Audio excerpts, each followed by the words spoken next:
Hello, in front of me I've got Motorola Moto G100. In this video I'll show you how to manage Google Pay app. Firstly, enter Google Pay.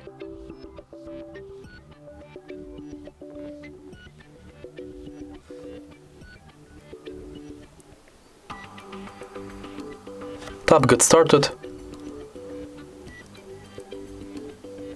And as you can see, this is the homepage of Google Pay. From here you can add payment method or add different types of cards. Next, if you tap here, you get access to all your payment methods, full list of participating banks,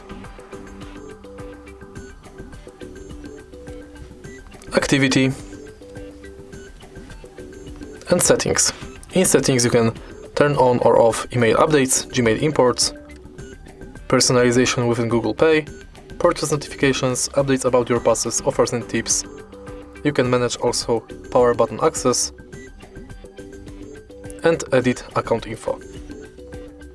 Then you can go to contactless setup, where you can turn on or off NFC, see if Google Pay is set as your default, if you've got a screen lock set, or if your phone meets security requirements.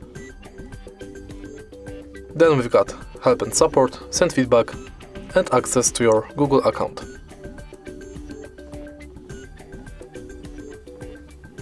If you find this video helpful, please leave like, comment and subscribe.